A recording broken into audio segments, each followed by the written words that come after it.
আসসালামু আলাইকুম। আলাপ চাইতায় আপনাদের সকলকে আমন্ত্রণ জানাচ্ছি। গত পরশু 19শে ডিসেম্বরের সন্ধ্যা। এমনিতেই দিল্লির বাতাস এখন ধোঁয়াশায় ভারী থাকে দিনের বেলাতেও, তার উপর নেমেছে শীতের সন্ধ্যা। একটু আগে প্রধানমন্ত্রী তার একদিন আগে ফিরেছেন জর্ডান, ইথিওপিয়া এবং ওমান সফর শেষ করে দেশে। দিল্লিতে ফিরে রাষ্ট্রপতির সঙ্গে দেখা করে গেছেন একটু আগে, এটাই নিয়ম। বিদেশ থেকে ফেরার পর বিদেশ সফর শেষে ফিরে এসে রাষ্ট্রপতিকে সফরের ব্যাপারে জানানোটা হচ্ছে নিয়ম। তো তিনি চলে যাওয়ার, মোদী সাহেব, আমাদের নরেন্দ্র মোদী প্রধানমন্ত্রী, তিনি রাষ্ট্রপতির সঙ্গে দেখা করে চলে যাওয়ার আধ ঘন্টার মধ্যে কুয়াশা ভেদ করে এক ঝাঁক গাড়ি এসে ঢুকলো রাষ্ট্রপতি ভবনের বিশাল চৌহদ্দিতে। ভবনের প্রবেশ পথে একে একে নিঃশব্দে এসে দাঁড়ালো গাড়িগুলো। তাদের মধ্য থেকে নেমে এলেন আরোহীরা, ভারতের 3 বাহিনীর 3 প্রধান। তারা একসঙ্গে ভবনের ভেতরে ঢুকলেন। প্রশস্ত বিরাট হলঘর, সেখানে আগে থেকে বসে আছেন দুজন, তাদের দুজনেই পরিচিত মুখ। একজন ভারতীয় সেনাবাহিনীর চিফ অফ ডিফেন্স স্টাফ বা সিডিএস জেনারেল অনিল চৌহান এবং অপরজন ভারতের এনএসএ বা national security adviser Ajit Doval. আগন্তুক 3 বাহিনী প্রধান গিয়ে ঘরে এসে তারা তাদের আসন গ্রহণ করলেন।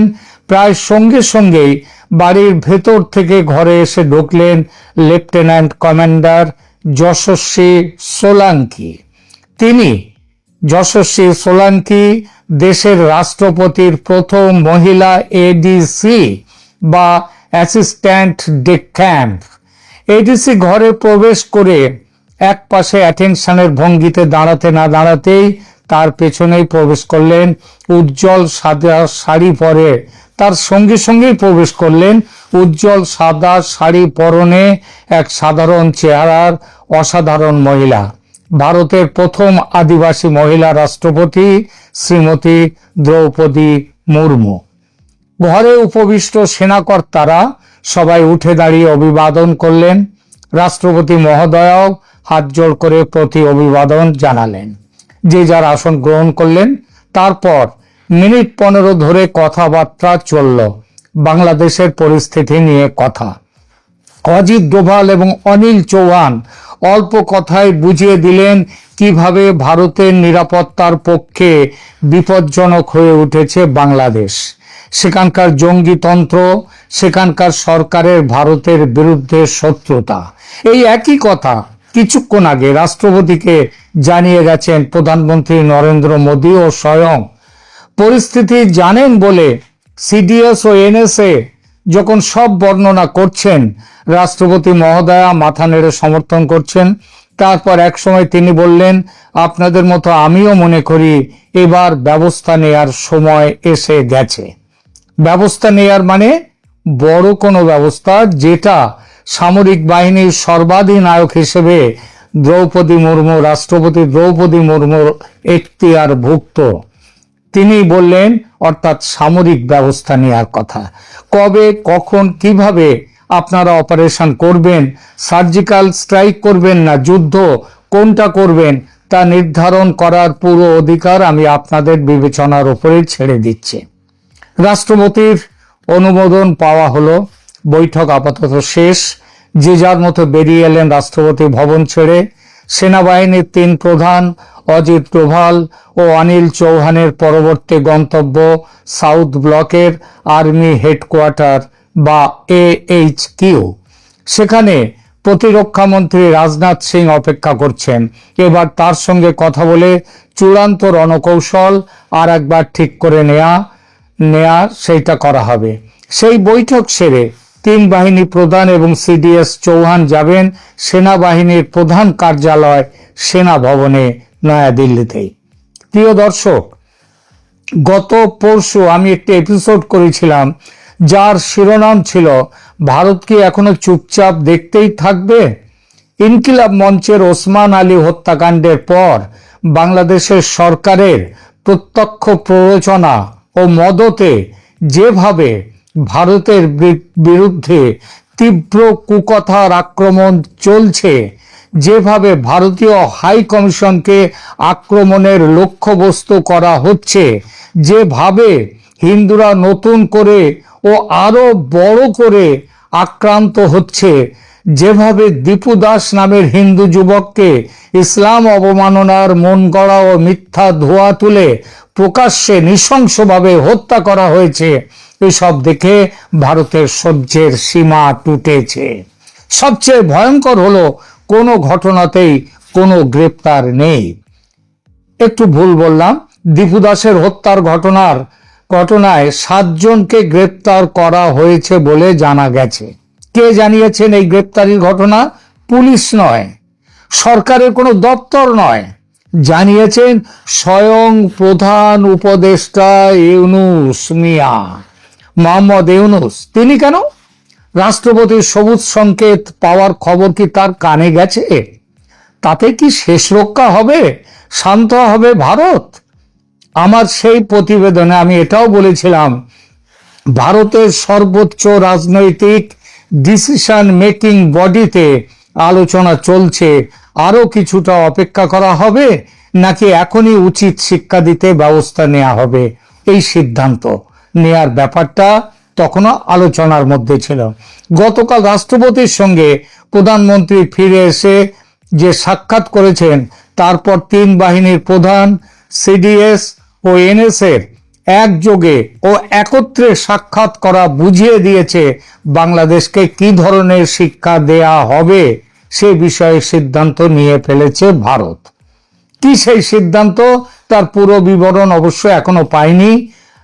তবে অপারেশন সিন্দুর যেমনটা দেখিয়েছে, তেমনটা হলে প্রথমে হবে নির্দিষ্ট কিছু জঙ্গি ঘাঁটিতে, সেই সব লক্ষ্য বস্তুতে সার্জিক্যাল স্ট্রাইক। আপনাদের হয়তো মনে আছে, কিছুদিন আগে দিল্লিতে ভারতের এনএসএ মিস্টার ডোভালের সঙ্গে বাংলাদেশের এনএসএ খলিলুর রহমানের বৈঠক হয়েছিল।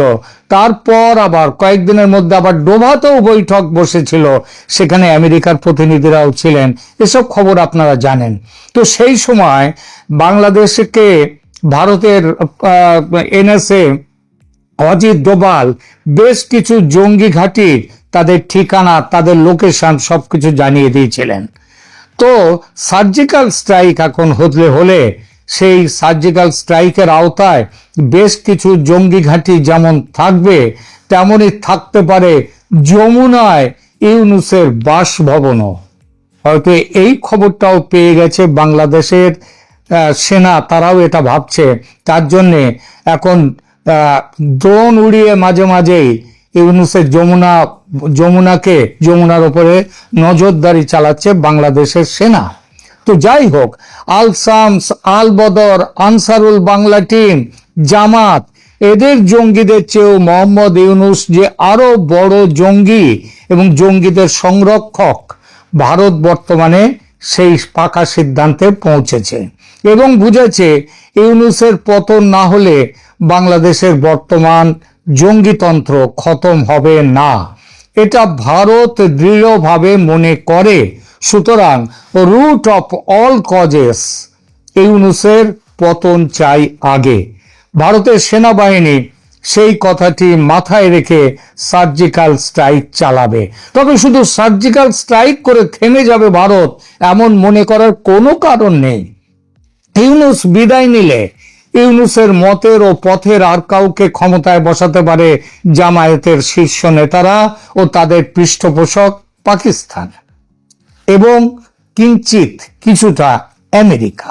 সেই ব্যক্তি চেহারায়, পোশাকে, আশাকে, কথায়, বার্তায় জামাতি হবেন না, তবে চিন্তাধারায় জামাতি, মানসিকতায় জামাতি, ঘোর মৌলবাদী ও ভারত বিরোধী।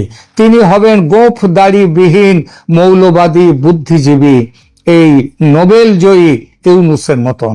আমার দেশ পত্রিকার মাহমুদুর রহমানের মতো ভেগধারী কারোর নাম কিন্তু ঘুরছে বাজারে ইতিমধ্যে। বিভিন্ন গোয়েন্দা সূত্র জানাচ্ছে এমনিতেই মোহাম্মদ ইউনূসকে আর রাখতে চায় না জামাত, তার থেকে যতটা নেয়া হয়ে গেছে। সুতরাং প্রকাশ্যে স্বরাষ্ট্র উপদেষ্টা জাহাঙ্গীর আলম চৌধুরী ও আইন উপদেষ্টা আসিফ নজরুলের বিরুদ্ধে যেমন অপসারণ ও তাদের জুতা পেটা করার দাবি উঠেছে, তেমন দাবি ইউনূসের নামে এখনো পর্যন্ত না উঠলেও সেই প্রক্রিয়া কিন্তু পরোক্ষে শুরু হয়ে গেছে। জামাতের অসন্তুষ্টির বড় কারণ ইউনূস নির্বাচন ডেকে জামাতের কথা অমান্য করেছে।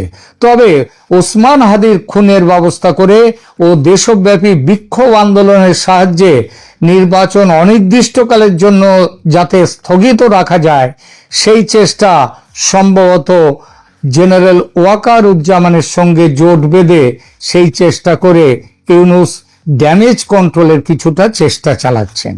জামাত তাই এখনো প্রকাশ্যে ইউনূস বিরোধী বয়ান তুলছে না, এবং দেখবেন, খেয়াল করবেন, ওয়াকারুজ্জামানের বিরুদ্ধেও এখন খুব একটা এখন আদৌ কোনো কথা বলছে না জামাত। তবে যে কোনো মুহূর্তে সব দায় ইউনূসের ঘাড়ে এবং ওই ওয়াকারুজ্জামানের ঘাড়ে চাপিয়ে হাত ধুয়ে ফেলতে পারে তারা। শেখ হাসিনার শাসনকে ফ্যাসিস্ট শাসন আখ্যা দিয়ে যে বুদ্ধিজীবীরা সংবাদ মাধ্যমগুলো শেখ হাসিনাকে কাঠগড়ায় তুলেছিল দিনের পর দিন, তারা ডক্টর সঞ্জিদা খাতুনের বহু পরিশ্রমে তৈরি ছায়ানটের ধ্বংস হওয়া দেখে আজ বুঝেছেন ফ্যাসিজম কাকে বলে।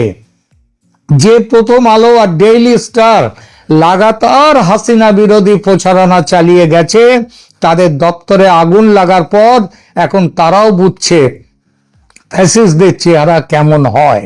জুলাই বিপ্লবের অন্যতম মশালবাহক উদীচী, তারাও এখন নিশ্চয়ই বুঝতে পারছে আসল ফ্যাসিস্ট কে, হাসিনার আমল নাকি এই আমল। ভারত এই সবকিছুই পর্যবেক্ষণ করে এই সিদ্ধান্তে এসেছে ইউনূস আমলের পাপের 16 কলা পূর্ণ হয়েছে, আর অপেক্ষা নয়। মিটমিটে শয়তান জামাতের বড় অনুচর ওয়াকারুজ্জামানের সুবুদ্ধি কবে উদয় হবে তার জন্য আর অপেক্ষা নয়, এবার ব্যবস্থা নেয়ার সময় সমাগত। সেই ব্যবস্থা নেয়ার সবুজ সংকেত দিয়ে দিলেন সেনাবাহিনীর সর্বাধিনায়ক ভারতের রাষ্ট্রপতি মাননীয়া দ্রৌপদী মুর্মু।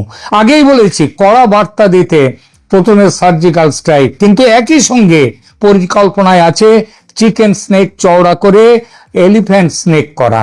রোজ রোজ শিলিগুড়ি করিডোর নিয়ে বাংলাদেশের এই ব্ল্যাকমেল অসহ্য হয়ে গেছে ভারতের, এর একটা হেস্তনেস্ত করা দরকার। অসমর্থিত সূত্রে খবর পাচ্ছি মুরগির গলা এখন এই মুহূর্তে নাকি আর ঠিক মুরগির গলা নেই, ইতিমধ্যে হাতি না হলেও ঘোড়ার গলা হয়ে গেছে, কিংবা অন্য কোনো প্রাণীর গলা হয়ে গেছে। অঘোষিত অতিক্রমণে ইতিমধ্যে নাকি অনেকটাই চওড়া হয়ে গেছে ভারতের চিকেন স্নেকের অঞ্চল। ভারত চাইছে পুরো রংপুর ডিভিশন মানে বাংলাদেশের মাথাটা কেটে নিতে। 71-এ কোনো মূল্য না দিয়ে স্বাধীন বাংলাদেশ তৈরি করে দিয়েছিল ভারত। 16,000 ভারতীয় সেনার জীবন গিয়েছিল, কয়েকশো কোটি টাকা খরচ হয়েছিল, বিনিময়ে আজকের বাংলাদেশ যারা আবার কিনা পূর্ব পাকিস্তানে ফিরে যেতে চাইছে, হুঙ্কার দিচ্ছে ভারতের 7 রাজ্যকে ভারত থেকে বিচ্ছিন্ন করবে। তাই এবার সুদে আসলে পুরনো পাওনা উসুল করবে ভারত। শুধু শিলিগুড়ি করিডোর চওড়া করা নয়, 7 সিস্টার্সের 7 রাজ্য ও সিকিমের যোগ যাতে সমুদ্রের সঙ্গে করা যায়, সেই জন্য বাংলাদেশের নিজের যে আরেকটা চিকেন স্নেক আছে ফেনী নদী বরাবর, সেই চট্টগ্রামকে মুক্ত করার কথাও ভাবছে ভারত। ত্রিপুরার যুদ্ধ বিমান ঘাঁটি জোরদার করা হয়ে গেছে ইতিমধ্যে। এর সঙ্গে মিজোরামে নতুন একটি সেনা গ্যারিসন তৈরি করছে ভারত। ভারতের এসব ভাবনা বাংলাদেশের বন্ধুদের খারাপ লাগতেই পারে, সেটাই স্বাভাবিক। আমার দেশ যদি ছিন্ন বিচ্ছিন্ন হয় আমার তো খারাপ লাগবেই, কিন্তু তাদের মনে রাখতে বলি, এভাবে ভাবতে ভারতকে বাধ্য করেছে জামাতের দালাল ইউনূস ও তার মাথা মোটা নাবালক চেলা চামুন্ডারা, দায় তাদের।